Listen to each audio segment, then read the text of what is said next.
Hello and welcome back to the Indian PokeTube. This is another unbalanced team, but it was super fun to run. This is to feature the Shadow Tyranitar. I'm running a safe switch of Malamar and a Galarian Weezing on the lead. It's kind of a poison like double dark team. And in the first match, we pick up a lead against an Umbreon, but that's absolutely fine. Honestly, our entire team does pretty well against Umbreon. And I'm going to show you one entire set of battles. And you must be wondering, what do I have for Azu? I have nothing, right? But you're going to see me up against two Azu battles at the end of this set, so stay tuned for that. I get a shield with my Galarian Weezing, so I'm going to safe switch to my Malamar to draw out a fairy or a fighter. That's how the team works. The Malamar is supposed to draw out like the Azu, the Alolan, like Ninetales, even the like Medicham, and then so that my Tyranitar can stay away from it. So it's a classic ABB team, and we get a shield. We get the second shield from the Umbreon, which I was honestly not expecting. And he comes in with the Sableye, and this is not looking great because the Sableye gets a massive farm down there. But I can bring in my Shadow Tyranitar and go for the smackdown farm down. I'm going to shield, respect the potential return, but the opponent baits me with a foul play. That was foul indeed, and this is just another foul play. So I'm going to let this go, because I can like tank this and farm him down. And now I'm going to instantly bring in the Galarian Weezing, because if he has a counter user or something, it's going to rip apart my guy. So I'm just going to switch out just in case. And it looks like he has a fire and ghost typing, which is I guess the Alolan Marowak, and he's going to go for a foul play. I would have easily survived the last resort as well, and this is why I'm going to do something really, like, what do you call it, like a high level play, that I'm not going to take out the Umbreon. I can, if I just like fully charge the overeat, I take him out, but I won't. I don't want the Alolan Marowak to get extra energy, because if he reaches 2 bone clubs, he can destroy my T-Tar, right? So I'm going to let him take me out. Opponent is really good as well. Great play. He's also not attacking, if you notice. He stopped as well. Amazing play. Respect, hats off to the opponent. He does take me out with the guy, but it's fine. I can overfarm by quite a bit. Go for the Stone Edge. Honestly, Brutal Swing would have like done the job, but who cares? Boom, take down the Shadow Marowak. One more smackdown, takes down the Umbreon, and that is a great first game. We're able to get that win, and like I said, this is the beginning of the season. I'm not at ace yet, so I don't really feel the need for climbing right away. Instead, I want to have fun with the new mons and some really spicy teams. I mean, that's what my playstyle is, guys. So I hope you're enjoying that. In the second match, I pick up a lead against a Shadow A9 with Charm, so great to see it on the lead, or otherwise I would have to bait it out. In comes the Talonflame, and look at those smackdowns. Nom nom nom, Shadow Tyranitar farms down, eats down the poor little KFC bird of death, and now in comes the Swampert, which is horrible because Swampert beats our whole team, so that is absolutely terrible. But at least we got rid of the Talonflame. We can go for a Brutal Swing and we can reach another one, so the opponent is forced to throw. So Brutal Swing does help out because it's slightly lower in energy than the Crunch, 5 less energy if I'm not wrong, but that's good anyway. This is not enough for the Earthquake, so I'm going to no shield this, and I'm going to keep the alignment. I'm expecting him to snipe, and I get it, and I get the call right, and I'm going to go for the safe Brutal Swings, because I go for an overheat and he shields. It's terrible. He is going to no shield it, but it's fine. It's all like calculated already, because even if he no shields, it's fine. 3 Brutal Swings will take him out, and honestly he can't really charm me down because charm is resisted. So that's what I'm going to go for, the safer play. So as you can see here, he can't reach another move. I can safely reach a Brutal Swing here, and against the Swampert I can reach another Brutal Swing, and the number of like Brutal Swings I threw, Switch Clock is going to get right back up. That's the whole point. And I have a lot of energy on my Malamar, so I can just wham bam combo play, reach for the foul play, and I can safely shield the Hydro Cannon, and this foul play is going to take out the Shadow Swampert. So that was a great game as well. I mean, how fast did that Talonflame evaporate to the Shadow Tyranitar? Oof, that was amazing. Nom nom nom. T-Tar goes crazy. If you can align it against a flyer or an ice type or a fire type, it's just crazy. You'll see another one later on in the set. This is one entire set plus a couple of bonus battles featuring Shadow Tyranitar.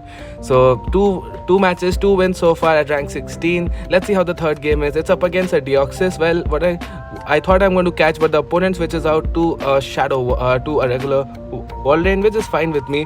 I can shield the potential Earthquake. It's very likely he baits it. Super likely, but I have to shield one anyway, so it's a safe shield. Can let the Icicle Spear go, and I can farm him down. And that Brutal Swing or a Stone Edge for that matter will do massive damage to the whoever comes in. So I'm going to go straight for the Stone Edge because it's 100 base damage. With stab it's 120. So I mean, I think it does the same as a super effective Brutal Swing. So boom, but the opponent shields, and now I can align my Malamar here because there's a threat of a Psycho Boost on the Galarian Weezing. I'm going to CMP him on the Thunderbolt, go for a foul play here. Going to do quite a bit of damage, around 55%, can let the Thunderbolt go easily. I can overfarm massively and go for a foul play of my own. Psycho Boost is triple resisted over here, so he's not going to go for it. In comes a Galarian Stunfisk, so that's not looking good. I mean, I can go for a big superpower and get a shield. Honestly, I should have baited because an overhit go is going to KO anyway. I should have gone for foul play into superpower, but that's fine. I can go for one, and this is 100% overheat range, so I can shield the move. It doesn't matter whether he baits or not, it's already done. So I can overfarm by the right amount just before he reaches an earthquake and go for an overheat to cook the little steely bear trap. Boom! And if the Deoxys comes in, he is forced to load up to the back-to-back moves, but he's very far away in terms of energy. I can safely reach the two moves because he has to double up on moves, right? Otherwise my Malamar will also reach a move soon. So out goes the Deoxys, and that's a great game. So we are off to a 3-0 start, and now the last two battles, spoiler alert, are going to be against Azu, and you'll see how difficult it is to beat Azu with this team.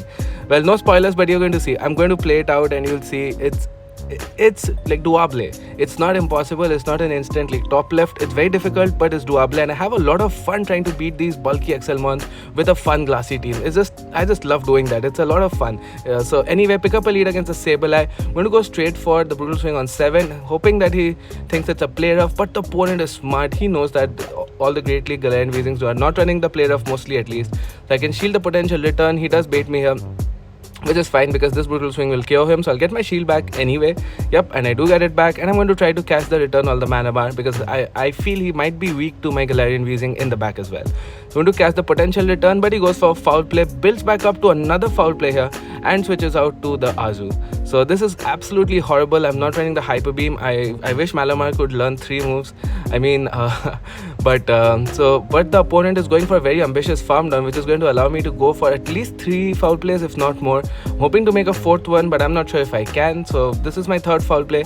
If the opponent tries to farm me down, which I think he's doing, can I reach a 4th foul play? Come on, Malamar. And Malamar makes the 4th foul play, and guess what? My switch clock is back up. I have a loaded Brutal Swing, so wham bam combo play into the Galarian Weezing, and we get off the Brutal Swing. This is going to get a shield because he's at 100 energy. I don't think he wants to let all of that beautiful energy go to waste, and he's going to take us out here, but he gets another bubble in, which is not good. He's back at a play rough, so I'm going to bring in Titar because he will farm down my Malamar. He's a good opponent. He's not going to panic. I know that. See, he does throw a bubble to check who I bring in, and sadly that Smackdown does not kill. He lives with 1 HP and he is able to. Anyway, in comes an Altaria. I can go for the Stone Edge. I'm hoping he doesn't make a catch. He does not make a catch. It's a CMP tie. Boom, down goes the Altaria. Now the thing is, can I catch a move? Opponent is too good. He throws the Shadow Claw and the move in the middle of my Smackdown, so he takes me out, and that's a great game. So Smackdown is a 3-turn move. Shadow Claw is a 2-turn move. If he throws one Shadow Claw and clicks on the charge move, there's no way I can catch. So I was hoping that he goes for 2 and then I'm able to catch, but sadly I'm not able to. But anyway, that's a great game against Azu, and the final match, I do lose that one, but this is against an Azu lead, and I'm going to have my revenge here. So I pick up a lead against the Azu. I'm going to stay in and see when he throws the move. Does he throw on 5, 6 or 7? He throws on 5. This is a nice beam. So I think I can catch the next one. It's going to be a crazy team effort to beat the Azu. But like I said, nothing is impossible in Pokemon Go if you play your cards right. At least we can try our best. Alright, so we come up against the Azu. I'm going to go for an overheat because it does do a lot more damage than the Brutal Swing. And I'm going to try to catch the move on my guy. So throw one more, and did I get the catch? Did the opponent react fast enough and go for the play rough instead? He did not. So we do catch the Ice Beam here, and that's amazing because now the Azu is in the yellow, and now this is getting closer to the Duable range. So Azu has already bought 2 of my mons to below half health, and that's bound to happen, but it's fine. I'm going to shield, and this is the play rough. Now I have to farm him down. That's the only way I can win this game if there's any chance at me being coming. Come on, Malamar. Malamar farms on the stupid bunny. In comes the Deoxys. I wait for a second to see which mon came in, and I'm going to start spamming out these foul plays. So this is fine with me, and he brings in the Mandibuzz, and now this is Shadow Tyranitar time. Shadow Tyranitar says, hello, I was going to call him Vulpix. Hello, big old Vullaby. What's his name again? Mandibuzz. And nom nom nom. Shadow Tyranitar is going to go to town, eat up this little vulture all the way. And now I have the loaded Brutal Swings, 2 of them. As a matter of fact, I think I can survive 1 counter from the Deoxys. Deoxys doesn't hit all that hard, and I can get off my second Brutal Swing. This is going to do some massive damage, as you can see. Boom, 70%, and we are the 2 loaded foul plays. We could have taken out this Deoxys 3-4 times with the remaining mons and shields, and down goes, and we are able to get a 4-1 set and beat an Azu lead. So like I said, it's not necessarily over. There's always a chance, so don't give up till you see all the opponents, I mean all the mons on your opponent's team. It's time for 2 more bonus battles, and this was a slightly different team that I was running. It is based on Shadow Titar but with Golbat and Dunsparce, another ABB team. Pick up a lead against Swampert, which beats our whole team. Again, big core breaker. I'm going to go for a very risky Poison Fang bait. So if I invest, if he shields here, I can actually take this matchup going straight Poison Fang, but the opponent lets it go, and that's horrible. I'm going to try to catch one. I get a lot of weird lag, and I switch out to the Dunsparce. Opponent switches out to Walden as well. Opponent is such a good player. He knows I'm scared of the Swampert, which is why I saved it, and now he can align it against my Titar later. This is not looking good at all. I won't lie, this is looking absolutely horrible.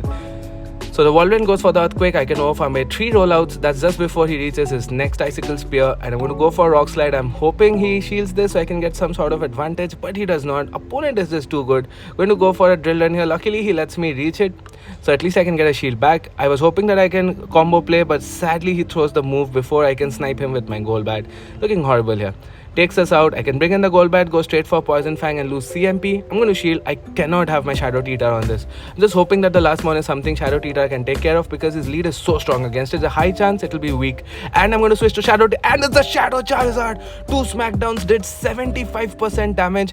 Boom, boom with the fast moves. Have you ever seen 2 fast moves do 75% damage? That was insane. I was honestly shell-shocked by that. Down goes the opponent. Opponent loses hope with that kind of damage on his poor Shadow Charizard. Shout out to Shadow Charizard. Absolutely love it. And in the final match, finally a decent lead against the Medicham. This is very important. If he throws an Ice Punch instantly, which he does on 6, I can let this go. If it's a Psychic, I would have to shield it. So I would recommend the opponent to build up to it. And he safe switches to a Licky Tongue. I respond with my Shadow Titar because number 1, Shadow Titar resists the licks, and this is not enough for the power by the way, so I can safely let this go. And I lose CMP to a Licky Tongue. I mean, what the hell, Pokemon Go? Are you on, I don't know, are you high? There's no way that Shadow Titar loses CMP to that stupid Licky Tongue. There's no way. Absolutely. I'm sure I have a triple attack stat or something. Anyway, so we can shield that up and take him out. So like I said, firstly we resist the licks and the body slams, and secondly I can keep this away from the Medicham. So I just want to use up Shadow Titar. In comes Medicham, gets 2 counters. That's fine, that's not a lot, and comes in, and he comes in with the Shadow, Alolan Sandslash. I have the Dunsparce, which is a very good mon in neutral situations. It's only bad against fighters, honestly. Other than a fighter, it's good against literally anything. So I can just spam out a couple of drill runs, and I think I can farm him down at this point. I think I can, yep. So I'm going to go for a farm down, because even if he takes me out, I can come back in with a Golbat and farm him down. So it's fine. And Shadow Claws are double rested. He can't farm me down. I get that beautiful farm down. I can go for the back-to-back like drill runs, which are going to do a lot of damage. And if he shields any of my moves, I have a loaded Shadow Ball. So this match is absolutely over. I hope you guys had a lot of fun watching this video. Pulse has 1 HP. Bam, bam. Snipe him. Down goes the Medicham. And that was a great game. Do subscribe to the channel. I'm going to be posting super regularly. See you guys in the next one.